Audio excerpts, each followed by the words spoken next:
Welcome back, everyone. We are almost done with this part. We just need to do what's called chamfering, which is breaking the edges around this part so that they're not sharp and they are nice and clean. So one thing that I neglected to mention to you is how to turn on and off these toolpaths, right? So right now I've got all of my operations are selected and I can see all these toolpaths, and it's kind of distracting. So if I click Alt plus T, so Alt T, that's going to toggle those toolpaths on and off, which is super handy. Now if I go up here to my only display selected toolpaths, what that's going to do is allow me to only display each toolpath. If I don't have that on, all of my toolpaths won't show when I select them. So I like to have that on, and I can turn that on and off, and each time I select whichever toolpaths, so just the main operations will select. So that's a super handy feature if you don't want to see the toolpaths at all. So our final operation is going to be chamfer. There's two ways to go about doing a chamfer nowadays with Mastercam 2021 out. I think they added this feature in 2020, but I'm not positive. You can do a normal contour with some changes, or you can do what's called model chamfer. I find that model chamfer works sometimes, and lately it adds some weird motion that doesn't make sense, so I only use that occasionally. The classic way to do a chamfer is with straight up contour. So let's go ahead and create a contour toolpath. And with our chaining, we're going to chain the outside here as well as the inside of this pocket. And we want to chamfer this, so let's go to loop here and we'll choose the top loop. Now, if you choose this loop, oops, that's not what you want.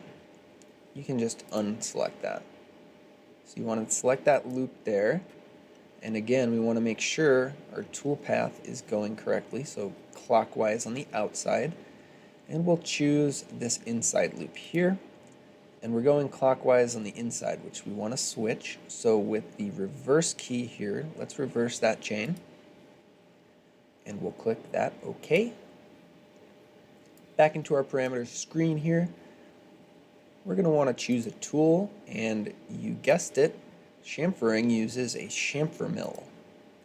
A chamfer mill is like a spot drill, but it has a flat bottom. And those are right here. And we'll choose a 1/2 inch chamfer mill. Comment here, chamfer the part. Now, to do a chamfer with a normal contour, you go into your cut parameters screen here, and you'll choose the contour type. From 2D, you want a 2D chamfer. So with our chamfer width, 0.1 is a pretty beefy chamfer. So we don't really want that big of a chamfer. We just want to clean up that edge so that it's not sharp and it looks nice. So a good baseline here is 0.02 inches. Now the bottom offset is how far beyond the bottom of that bottom edge is the tip going to extend, and you want a little bit of a value there so that the flat bottom here doesn't leave a lip or a burr on the edge. So leaving it at 0.1 is fine. So you just want to make sure you change your contour type and your chamfer width. Depth cuts, no. Lead in, lead out is fine as it was with the regular contour. And then finally, our linking parameters. So one thing to make certain when you are chamfering is that you want your depth to always be 0. If you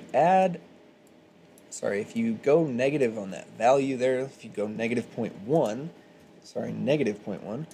that's going to add negative 0.1 to this width here. So your actual chamfer is going to come out 0.12.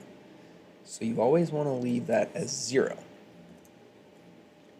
The depth and width of the chamfer is defined by this field right here. So we'll OK out, and we'll toggle on our toolpath because apparently it is not toggled on with Alt-T. There we go. And we can see our chamfer toolpath.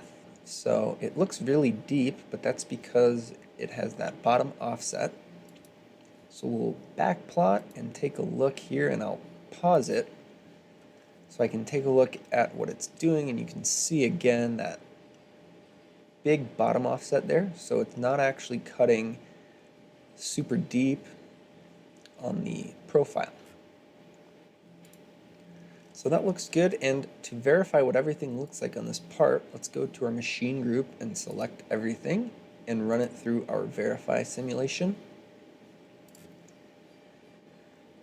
Alright, so we are done with the first operation of this part. Let's go ahead and move on so we can finish up this part and be done.